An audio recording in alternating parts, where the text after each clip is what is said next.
Gold, trusted gold buyers. మీరు తాకట్టు పెట్టిన బంగారాన్ని విడిపించి ఈ రోజు ఉన్న మార్కెట్ ధరకు కొనబడను.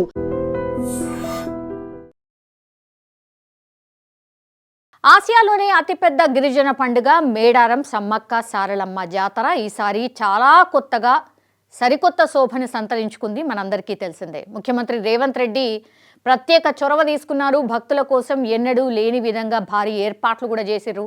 పారిశుద్ధ్యం నుంచి భద్రత వరకు కూడా ప్రతి అంశంలో ప్రభుత్వం చాలా జాగ్రత్తలు తీసుకొని జాతరనైతే నిర్వహించినటువంటి సందర్భం. అయితే ఈ భక్తి పారవస్యం మధ్య ఒక ఆసక్తికర పరిణామం అయితే ఇప్పుడు సోషల్ మీడియాలో ఒక సెన్సేషన్ క్రియేట్ చేస్తోంది. ఒక అధికారిని విధి నిర్వహణలో ఉంటూనే గిరిజన సంస్కృతిలో మమేకమై వేసినటువంటి డ్యాన్స్ ఇప్పుడు నెట్టింట వైరల్గా మారిపోయిన పరిస్థితి. గతంలో కుంభమేళాలో ఒక సామాన్య యువతి మోనాలిసా ఇప్పుడు హీరోయిన్ అయిపోయింది అనుకోండి. ఆమె ఎంత గుర్తింపు అయితే పొందిందో ఇప్పుడు మేడారంలో ఒక ఐపీఎస్ అధికారిని తన ఉత్సాహంతో నెటిజన్ల మనసుని ఇప్పుడు దోచేసుకున్నారు అని చెప్పొచ్చు. అసలు ఎవరి అధికారిని?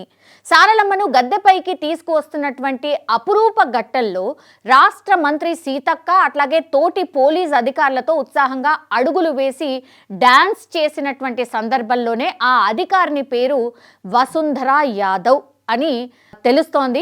ఖాకీ దుస్తుల్లో గంభీరంగా ఉంటూనే జాతర సంబరాల్లో మమేకమై ఆమె వేసినటువంటి స్టెప్పులు ఇప్పుడు ప్రతి వాట్సాప్ స్టేటస్ అనుకోండి, ఇన్స్టాగ్రామ్ రీల్స్లో పూర్తిగా కనిపిస్తూ ఉన్నాయి. మేడారంలో మెరిసినటువంటి ఈ అందమైన ఆఫీసర్ అంటూ ఈ వీడియోలు షేర్ కావడంతో నెటిజన్లు ఆమె బ్యాక్గ్రౌండ్ గురించి తెగ వెతకడం స్టార్ట్ చేశారు. సో అందుకనే అసలు ఈ వసుంధర యాదవ్ ఎవరు అని ఒకసారి తెలుసుకునే ప్రయత్నం చేద్దాం. వసుంధర యాదవ్ కేవలం డాన్స్తోనే కాదు, తన జీవిత పోరాటంతోనూ అందరికీ స్ఫూర్తిగా నిలుస్తున్నారు.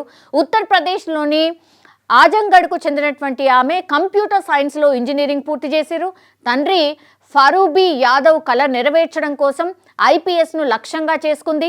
5 సార్లు విఫలమైనా సరే పట్టు వదలకుండా 6వ ప్రయత్నంలో తన సత్తా చాటి 2023 బ్యాచ్ ఐపీఎస్ అధికారినిగా నిలిచారు. సో నాన్న కోరిక నెరవేర్చడమే నాకు అత్యంత సంతోషకరమైన విషయమని ఆమె గర్వంగా చెప్తున్నారు కూడా. సో యూపీ నుంచి తెలంగాణ క్యాడర్కు వసుంధర యాదవ్ 2023 ఐఏఎస్ బ్యాచ్కు చెందినటువంటి అజయ్ యాదవ్ను ఫిబ్రవరి 2025లో వివాహం కూడా చేసుకున్నారు. ఇది నాకు తెలిసి చాలామందికి అయ్యో అప్పుడే మ్యారేజ్ అయిపోయిందా అనుకొని ఉంటారు. అజయ్ యాదవ్ ప్రస్తుతం తెలంగాణలోని ఖమ్మం జిల్లాలోని కల్లూరు సబ్ కలెక్టర్గా ఆయన విధులు నిర్వహిస్తున్నారు. భర్త ఇక్కడే పనిచేస్తూ ఉండడంతో ఆమె కూడా ఉత్తరప్రదేశ్ నుంచి తెలంగాణ క్యాడర్కు బదిలీపై వచ్చారు. గతంలో గ్రే హౌండ్స్లో ఏఎస్పీగా అనుభవం కలిగినటువంటి వసుంధర ప్రస్తుతం ఖమ్మం జిల్లా కల్లూరు ఏసీపీగా బాధ్యతలు నిర్వహిస్తూ ఉన్నారు. మేడారం జాతరలో భద్రతా పర్యవేక్షణ కోసం అయితే ఆమె వచ్చారు. విధి నిర్వహణలో తనదైన ముద్ర వేశారని చెప్పొచ్చు.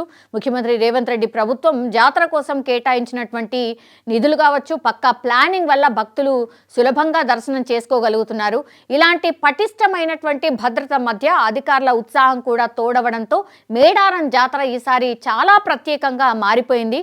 ఓ పక్క ఐపీఎస్ అధికారినిగా శాంతి భద్రతలను కాపాడుతూనే మరోపక్క భక్తుల ఉత్సాహంలో పాలు పంచుకుంటున్నటువంటి వసుంధర యాదవ్ నిజంగానే మేడారం మోనాలిసాగా మారిపోయారు. నిజంగా ప్రస్తుతం ఉన్నటువంటి సమాజం దేనికి ప్రయారిటీ ఇస్తుంది?